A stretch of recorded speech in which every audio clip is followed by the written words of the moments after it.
have got to talk about Prince Harry and Meghan Markle's next move with Archewell Productions because it is an absolutely wild brand reinvention and pivot here that is quite embarrassing for them. Because right after Netflix cut business ties with Meghan Markle's lifestyle line, remember they are no longer participating in As Ever at all, she and Prince Harry made a massive high-stakes pivot. They are completely abandoning reality television like Polo and Harry and Meghan's bland nonsense and With Love Meghan's bland nonsense. And instead, they think that they are going to be able or capable of producing a Gossip Girl style scripted soap opera about elite polo. And yes, that is as insane as it sounds.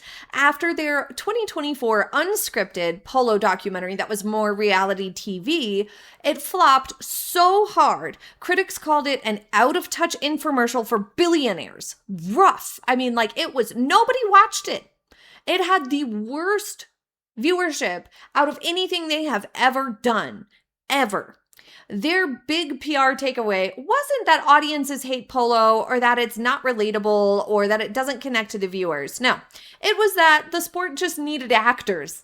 No, we just need to put actors into it instead. That's what Harry and Meghan took from that failure of Polo, the documentary.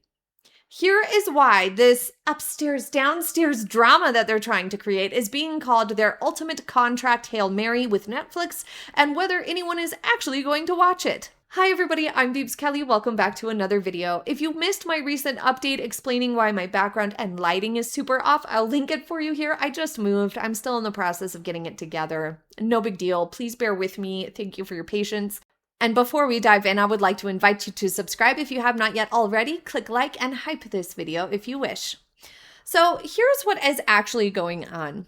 Right as reports surfaced that Netflix was pulling financial support from As Ever, Meghan's lifestyle brand, which completely makes sense because nobody cares about it, nobody's buying it anymore, Archewell Productions announced a surprise scripted project. It is untitled as of yet, and they keep saying that it's an upstairs downstairs, which is not a great concept format for this particular circumstance anyway, because Polo has been criticized for being elitist, extremely unrelatable, very out of reach, and out of touch. There's a whole lot of people who really despise sport involving animals at all. Animal protection and animal rights groups really don't care for Polo because oftentimes people are quite rough with the horses.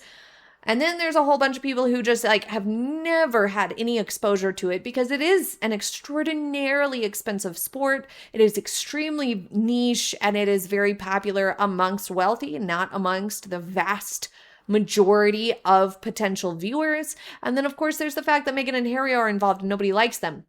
But upstairs, downstairs implies there's going to be the lowly people doing the everyday, scooping out the horse stalls and taking care of the horses and doing all of the work. And then there's going to be, the rude, possibly douchey polo people who are, the wealthy, looking down their nose at people and being snooty. I don't think that's going to really land in today's cultural climate. What about you? But it's going to be set in Wellington, Florida, which is the billionaire capital of U.S. equestrian sports.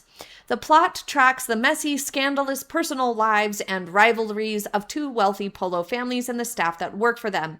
It doesn't sound very captivating to me. But what do you guys think? I am not a soap opera watcher myself. I don't know if it's going to be kind of corny soap opera. I wouldn't be surprised because of Meghan's taste and Harry's taste in things and Suits. It was kind of, it wasn't fully cheap soap opera, but it was almost. It wasn't the most high production show. This is going to be a completely different ball game to everything they've tried so far. Unlike their past solo projects, they are not relying on their own creative instincts here. They have partnered with Fake Empire, which is the production company run by Josh Schwartz and Stephanie Savage, the legendary masterminds who created Gossip Girl and The OC. They also brought in a writer to pen the script who previously worked on the reboot of Dynasty. I personally never watched Gossip Girl or The OC. They were a little bit before my time, and also I just don't like reality TV style things. And it looked like it was trying to pretend to be a reality TV show. You know what I mean?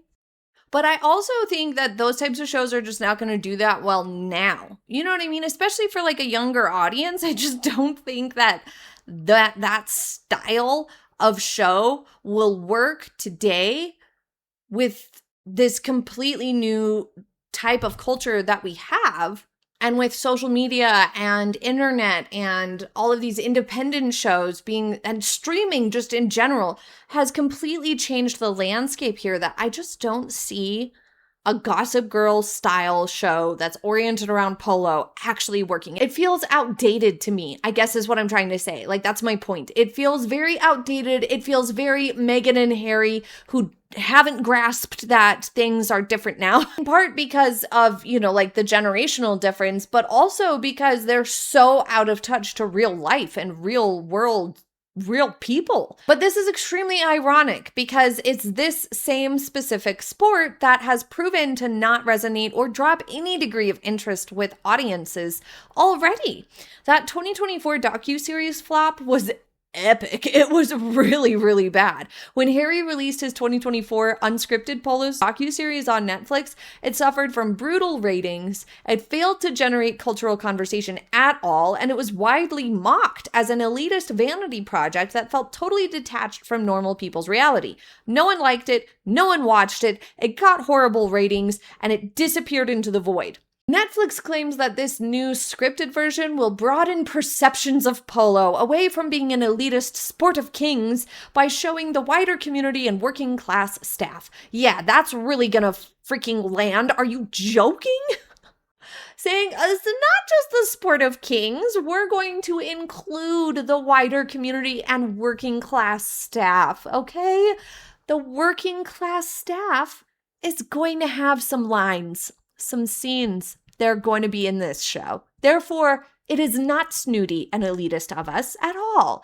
That's not going to work. Are you joking me? What are they thinking? If the public rejected the documentary about the ultra-wealthy horse owners during an economic crunch, why would they suddenly care or crave a fictionalized soap opera about the exact same ultra-wealthy horse owners? It makes no sense. It maketh no sense. But for Harry and Meghan and Archewell Productions, it's actually really predictable, because instead of just accepting the fact that nobody wants their content, they continually pivot, and this is the pattern that they have established ever since they were part of the royal family. First, it was the royal tell-alls and the memoirs, and then a Spotify podcast, and then another one, and then a lifestyle sort of cooking show.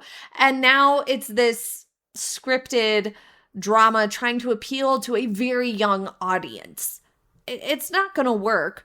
But when unscripted reality fails, it's usually because the audience rejects the persona of the host. Pivoting to behind-the-scenes executive producing is a classic crisis management play.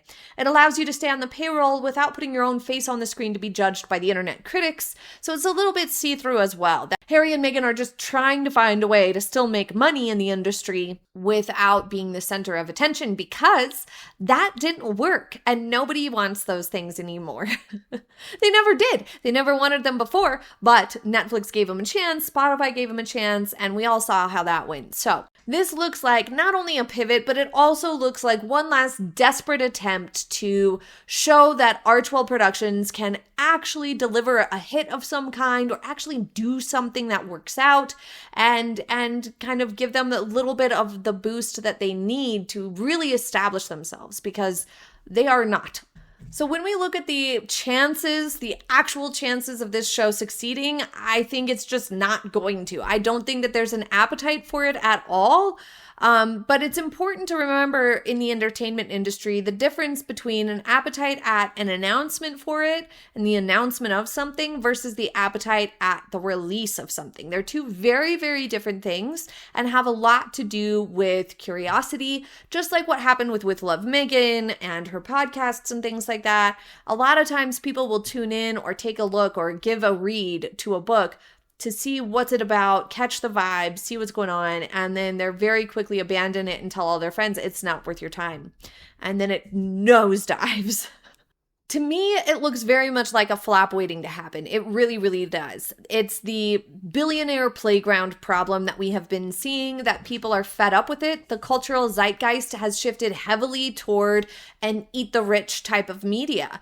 Things like Succession, White Lotus, love that show, The Triangle of Sadness, where wealthy elites are satirized or exposed, attempting to make audiences unironically empathize with the interpersonal drama of Florida polo dynasty owners in Wellington is tonally deaf for the current market. And at this point, any project bearing the Sussex Archewell stamp really does face an automatic and instantaneous headwind of internet skepticism and hate watching and people ready to criticize. It really, really does. A significant chunk of the potential audience is going to dismiss it immediately, either not give it a chance or, criticize it right off the bat as another vanity project, even before seeing a single frame, like just not giving it a chance. And that's a vast majority of people are going to be feeling that way about it. There is one very small variable that could potentially save the show or give it at least an okay chance, and that is the Josh Schwartz and Stephanie Savage team. They know how to make trashy, highly addictive, rich people dramas better than most. They have been hugely successful in that arena and that specific genre. It's just hasn't been lately. You know what I mean? Like, they've been successful in the past on this. It doesn't mean that they can be successful now with today's culture, because they too have, they experienced success in this genre long ago.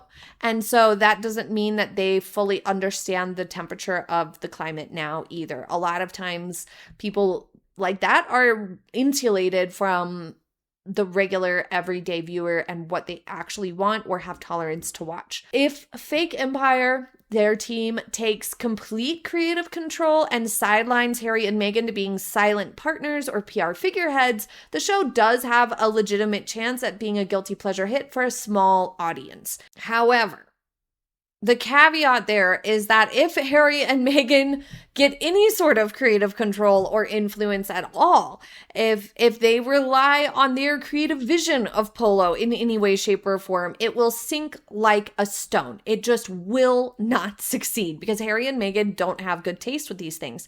If they step back and let the Gossip Girl creators do what they want with it, they might be able to pull it off, especially if they make the ultra wealthy, out of touch people, backstabbing, melodramatic soap opera villains. Then maybe people will enjoy hate watching it. I don't know. But if they get involved in the creative, it's definitely not going to work. But leave your thoughts in the comments. Thank you so much for joining me today. I hope you have a happy day ahead, and I'll see you soon.